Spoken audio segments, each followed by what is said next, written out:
Well, hello, everyone. My name is McKenzie Kane. I am with the National Sports Media Association, joined by the 2024 Maryland Sports Broadcaster of the Year, Geoff Arnold. Now, Mr. Arnold, thank you for speaking with me today. Hey, you know what, Mackenzie? It's great to talk to you. We're getting close to baseball season, and we start actually a week from today. So I'm excited we're able to fit this in. Yes, absolutely. Well, let's start off with just a brief introduction then. Do you mind telling me what you do for work and how long you've been doing what you do? Sure. I am currently the lead radio play-by-play voice for the Baltimore Orioles. I'm our secondary television play-by-play announcer, and I do about 150 to 155 games a year. I do spring training games in addition to postseason games. Orioles got into the postseason last year. And prior to that, I bounced around. I was in the minor leagues for a while. I did 8 years there, and then a lot of television and other things along the way. In addition to the minor league thing, I even did a little stint with the WFDD in Winston-Salem doing NPR stuff. Good morning, everybody. I hope everyone's having a lovely morning. And so I can still do the voice, but that was actually one of my first jobs coming out of college. So I've been all over the place, kind of from the smallest markets now to doing Major League Baseball. And when I found out from Dave Gorin that I won this award, I was blown away because it was an incredible list of people that were up for Maryland Sportscaster of the Year this year. But I was pretty honored that I got to win it. Well, and this is your first time ever being named for this award. So what Mhm. does this accomplishment mean to you? Hey man, a tremendous amount. I got the phone call. I remember from Dave. I was talking to a friend about this hockey game I was going to be doing, and then Dave calls me, and I'm like, "Well, this is kind of strange." I'll hear from Dave every once in a while. He'll shoot me a text or he'll shoot me an email. He and I worked together a long time ago, but he called me, and I'm like, I wonder what this is about." And he says, How does it feel to be the Maryland Sportscaster of the Year this year?" And I'm like, "You're not serious." And I actually couldn't believe it. It was such a great group. A number of the people that were nominated for the award are actually fellow Orioles broadcasters, and I'm really proud of the work that our entire group does, in addition to the great production people that we work with at Masson and the folks at WBAL who've been great to me and our entire group. So for me, it's just an honor to be recognized. But I'd say that this award is just as much about the people that I work with as it is about what I'm doing. Well, I'd love to move into your background just a little bit. I was doing some research and I saw that you actually studied political science in college. So I'm Mhm. curious, where did this passion for media and sports broadcast originate? Well, where I went to school is called Dickinson College, and it's up in Carlisle, PA, which is 25 minutes or so from the capital of Pennsylvania in Harrisburg. And I went there thinking that maybe I was going to be an attorney. And I studied political science because we didn't have a journalism major per se. And it was a great major because the professors were all really interesting and they did a great job at teaching you how to write, how to communicate, and just a lot of basic skills that you're going to need in the real world anyways. And so it made the most sense from that perspective. But after my freshman year, when I interned for a judge in Philadelphia, and I realized that the best part of the internship was lunch because we were right near Reading Terminal Market, it made me realize that this probably isn't going to work out all that well. So I actually got involved in our student radio station, WDCV, which is still there in little old Carlisle. And I heard from a friend that they have sports broadcasting. And I was like, really? She's like, yeah. So we do all the football games, a bunch of the basketball games, some of the baseball games, lacrosse. And then every once in a while, I'd have a sports information director reach out and say, "Hey, do you want to do volleyball on this Thursday?" Which I actually did on the radio. And I pray that no tape exists of that because it could probably ruin a career.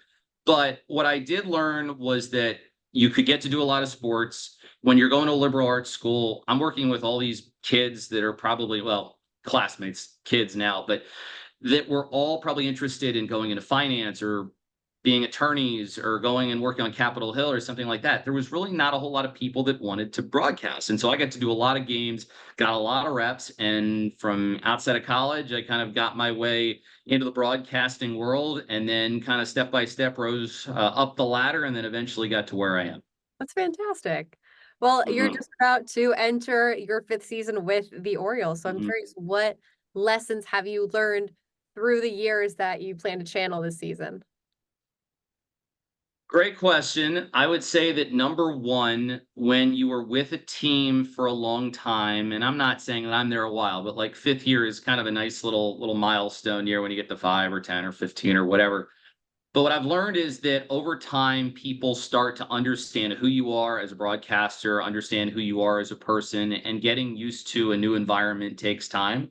I think that when you're in the major leagues, a lot of it, it's kind of like for the players and for the coaches and the managers, some of it comes down to can you control your heart rate and can you control your heartbeat? And no amount of experience, no matter where you are, when you do your first major league game, you're never ready for that. You just have to figure it out as you go. I think I've figured out that you have to trust the people that are around you and trust your preparation and trust yourself. This whole industry, McKenzie, it is about preparation. And the better that you prepare and the better that you can synthesize information, the better off that you're going to be at doing either play-by-play or reporting or whatever it is that you want to do.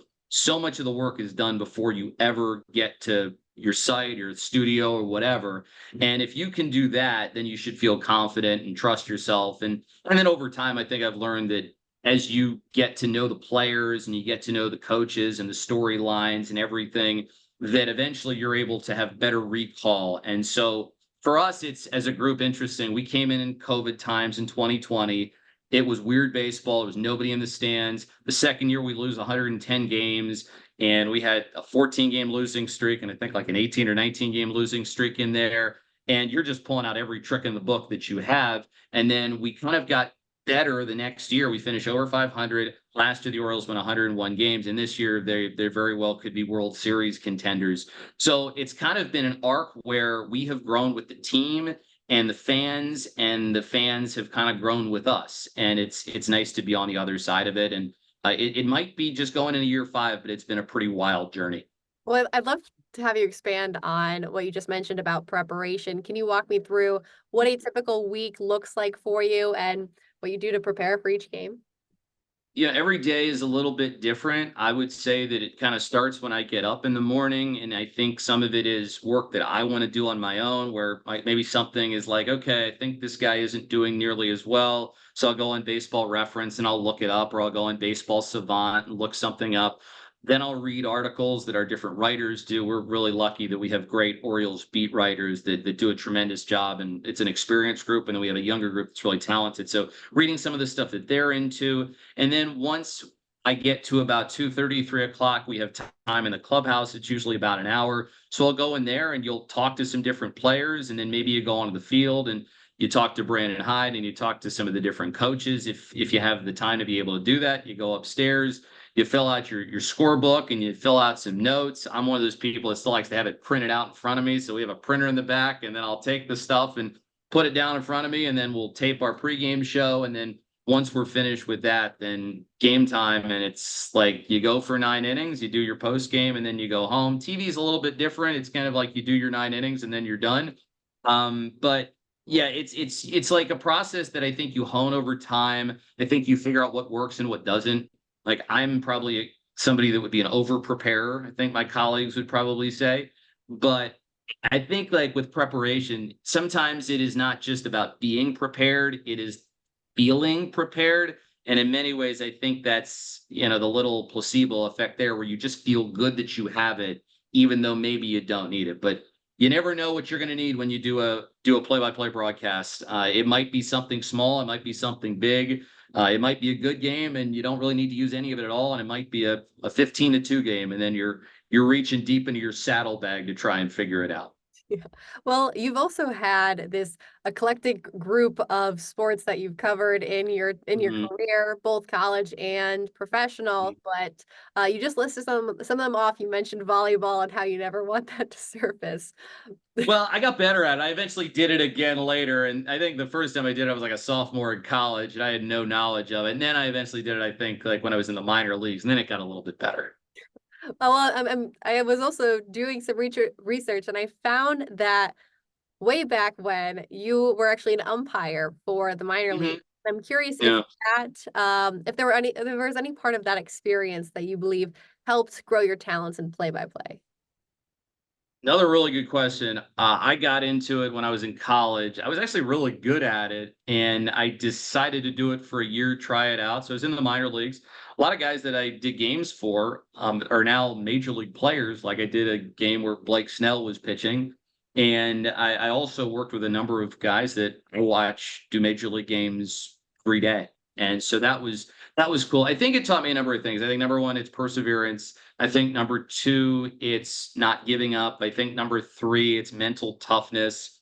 And I think number four, and this is one lesson that I learned from that whole experience, which is it's always easier when you get it right the first time. So that is something that in broadcasting, you know it's not always going to work that way, but I think it kind of starts with the preparation, and it starts with what you do and how you get ready, and like how you set yourself up for success, or maybe set yourself up for failure because you don't prepare as hard as you should. So I would say that there are a lot of things that are similar about the two. And then my colleague Brett Hollander will probably tell you that I'm the best rules broadcaster in baseball. I don't know if that's true, but I would have to say I'm probably at the top of the list.